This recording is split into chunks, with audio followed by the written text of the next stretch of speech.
Now, this is premarital tips.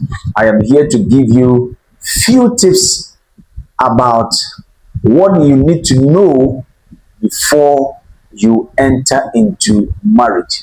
If you are married already, it will help you to make certain decisions in your marriage that can help you. But especially if you are yet to marry, then this good news is for you.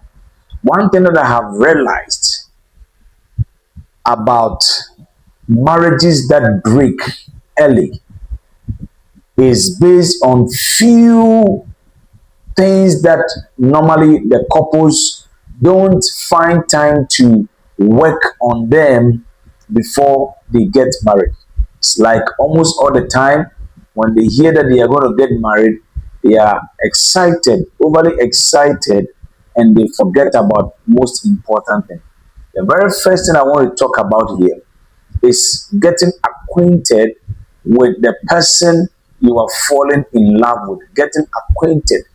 If I say getting acquainted, I mean getting to know basic things about this person, becoming aware of certain things about this person before you even fall in love with the person.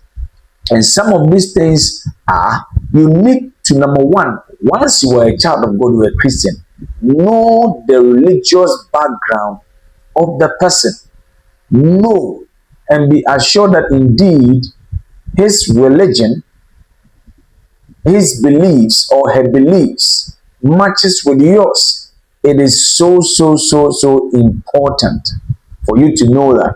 And then also try as much as you can to know a little bit about the character of this person, the way he behaves in public, the way he behaves towards the opposite sex, the way he behaves towards elderly people, and the way he behaves towards his colleagues. It is so important. Now, some of these things, somebody will ask that, how will I know?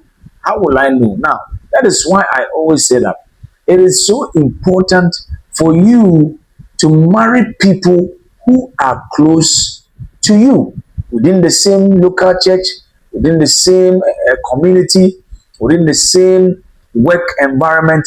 It is so important. If it is possible, try as much as you can to marry people who are already your friends, because that one you might have known them already before you even fall in love with them. One of the mistakes that young people do when they want to get married is that they always want to move far away to go and marry. And sometimes the people that you are going to marry, you don't know anything about. You only know their name, and that is all. You don't know much about them.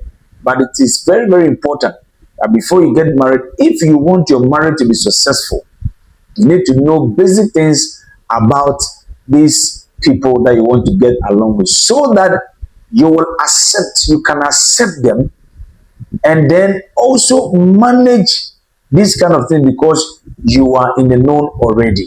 So important. Again, check the tribal foundation or the tribe of the person you want to get along with. Even though we are Christians, and as Christians you can marry any Christian regardless of their tribe. But remember, as Africans, when you are getting married, you are marrying a whole family. And sometimes you will get into certain tribes that your family will not agree. And so you have to find out from them, from your family, from your parents, and then you find out the tribe that that person you want to fall in love with is coming from, so that at least you can make a very good decision for yourself. Remember, people or human beings come with attitude, they come with different kinds of character, they have different kinds of temperament, they have different kinds of habits based on where they grew up and the kind of parent that brought them up. Because of this, you need to have a gist of all these things so that you can be aware of what you are trying to enter. Because most of the time, Marriages that break early is based on these things: character traits, temperamental traits, and then sometimes the habit or the behavior of the people. And so be very careful. You take note of these things even before you fall in love. There's so many things that we need to do. There's so many research that you need to do before you get married. And I believe that with the grace of God, everything will be successful. God bless you. I'll come with another episode.